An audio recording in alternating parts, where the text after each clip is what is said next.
আমার স্বামী আমার কাজে স্বীকৃতি দেয় না।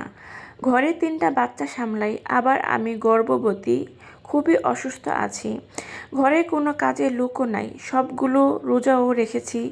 সব মিলিয়ে ঘরে সব কাজ করেও আমার কাজের স্বীকৃতি দেয় না।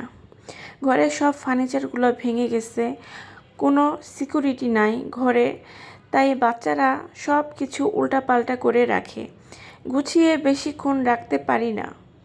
ঘরে সব কাজ করতে করতে ওনার সামনে আমি হাঁপাই পর্যন্ত, এমনকি আমার প্রেশারও উঠে যায়। তারপরও আমার কাজের স্বীকৃতি মিলে না তার কাছে। ঘরে কেউ হেল্প করারও কেউ নেই, নিজেকে করতে হয়।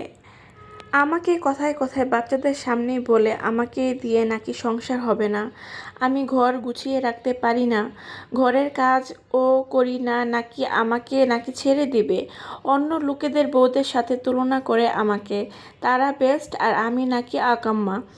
এত কষ্ট করি এই সংসারের জন্য, দিন শেষে শুনতে হয় আমাকে দিয়ে কোনো কাজ হবে না, আমাকে বিয়ে করে নাকি তার জীবন নষ্ট হয়ে গেছে, অনেক বড় ভুল হয়ে গেছে। কই, তার তো অনেক দিক থেকেই সামর্থ্য নাই কিছু করার, তারপরেও তো ওনাকে আমি কোনো ছোট করে কোনো কথা বলি না। ঘরে প্রতিটা জিনিসই ভাঙা, ঠিকও করে না, নতুন কিনেও দেয় না। কই, আমি তো এত অভিযোগ নেই তার প্রতি, আর কেন এত অভিযোগ আমাকে নিয়ে? আমাকে তার এখন আর ভালো লাগে না। আজকে বাচ্চাদের সামনে বলে তার ঘর থেকে বের হয়ে যেতে, তারপরে নাকি আমাকে ছেড়ে দিবে। কিছু হলেই বলে তার বাসা থেকে বের হয়ে যেতে আমাকে। অপমান অপদস্থ করে বাচ্চা সহ সবার সামনে। তার অনেক কিছুই সামর্থ্য নেই, যেটা দরকার সেটা দিতে চায় না বা দেয় না। তারপরেও আমি তাকে কোনো ভুল ধরি না, কিন্তু আমার ভুলের শেষ নেই তার কাছে। অনেক সহ্য করি, আর পারছি না। ওনার মন রক্ষা করে চলার জন্য অনেক চেষ্টাও করি, চলিও, তারপরও ওনার মনটা আর পাওয়া হলো না। বিনা অন্যায় বিনা দোষে দোষী করে অপমান তুচ্ছ তাচ্ছিল্য করে সবার সামনে আমাকে ছোট করে। আমি তো রক্তে মাংস গড়া একটি মানুষ, আমারও তো মন খারাপ হয়, আমারও তো ক্লান্তি হয়। এই ক্লান্তি এবং ঘামের কারো কাছে কোনো দাম নেই। কি করব আমি এখন আপু? এই কথাগুলো আমি একটু আগে ফেসবুকে পড়তেছিলাম, তো আমি আপনার সাথে শেয়ার করলাম। আমাদের সমাজে এমন অনেক মেয়ে আছে যে অনেক দুঃখ কষ্ট সহ্য করেও স্বামীর সংসার করে যাচ্ছে।